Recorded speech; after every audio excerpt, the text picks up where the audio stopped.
Hello my friends, ఇవాళ వచ్చేసి ఈ బ్యూటిఫుల్ పర్స్ అనేది చూద్దాం మనం ఎట్లా స్టిచ్ చేసుకోవాలనేది.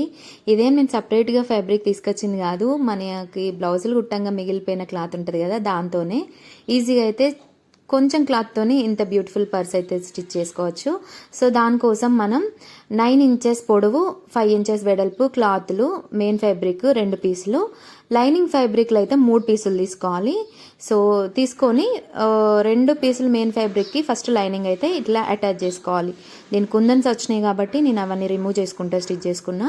సో ఇట్లా కట్ చేసుకోవాలి. మళ్ళీ ఎక్స్ట్రా ఫ్యాబ్రిక్ ఏమైనా సైడ్కి మిగిలితే లైనింగ్ ఫ్యాబ్రిక్ అనేది కట్ చేసుకున్నాక ఇప్పుడు జిప్ అటాచ్మెంట్ అయితే క్లియర్గా చూడండి. సో ఫస్ట్ వచ్చేసి నేను జిప్పు నాకు షార్ట్ జిప్ దొరకలేదు, సో అందుకనే ఈ పెద్ద జిప్ని తీసుకొని నేను షార్ట్ జిప్ అంత లెంత్కి ఒక స్టిచ్ అయితే ఇస్తున్నా. అది ఎందుకు అంటే జిప్ మనం లాగేటప్పుడు బయటకు రాకుండా ఉండడానికి ఒక కుట్టు పెట్టుకొని దీనికైతే అటాచ్ చేస్తాను. అటాచ్ చేసే విధానం మాత్రం పర్ఫెక్ట్గా చూడండి.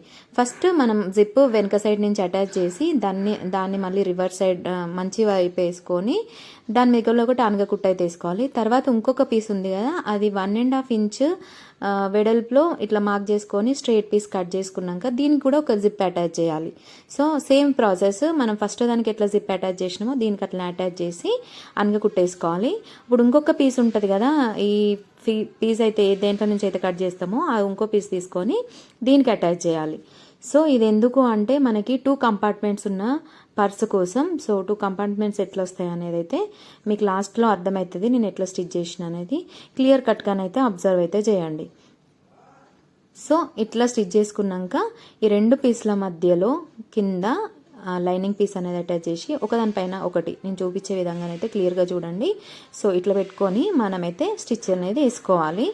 వేసుకుంటే మనకు ఇప్పుడు ఇట్లా వచ్చింది కదా, సో ఆ లైనింగ్ అనేది ఇటువైపు తీయాలి. సో మీరు ఒకసారి కుట్టినాక చూసుకోండి, ఈ ఫస్ట్ కంపార్ట్మెంట్ ఉంది కదా దాంట్లో మనం జిప్ తీసినప్పుడు ఈ లైనింగ్ అనేది అటువైపు రావాలి. సో అట్లా చూసి అయితే స్టిచ్ చేయండి, కన్ఫ్యూజ్ కాకండి. క్లియర్గా ఒక 1-2 టైమ్స్ అబ్జర్వ్ చేస్తే మీకు ఈజీగా అర్థమైపోతుంది నేను ఎట్లా స్టిచ్ చేసిన అనేది. సో ఇట్లా స్టిచ్ చేసుకున్నాక మనం ఇంకేం లేదు, ఫోల్డ్ చేసి చుట్టూ అయితే స్టిచ్ చేసుకోవడమే. సో ఇట్లా స్టిచ్ చేసుకోండి. నా ఈ ఐడియా మీకు నచ్చితే కనుక తప్పకుండా సబ్స్క్రైబ్ చేయండి, ఒక చిన్న లైక్ అయితే చేయండి ఫ్రెండ్స్. అట్లనే మీకు ఎట్లా వచ్చింది, స్టిచ్ చేసిందా లేదా, అండ్ స్టిచ్ చేస్తే ఎట్లా వచ్చింది అనేది అయితే కమెంట్ చేయండి. ఇంకా నేనైతే ఇట్లాంటిది ఇంకొక పర్స్ కూడా ప్రిపేర్ చేసి పెట్టుకున్నా. సో అది కూడా మీకు ఫైనల్లో చూపిస్తా. అండ్ దాంట్లో అయితే నేను ఇంట్లో ఏమన్నా మనీ పర్పస్ అట్లా అయితే అందులో పెట్టుకుంటా.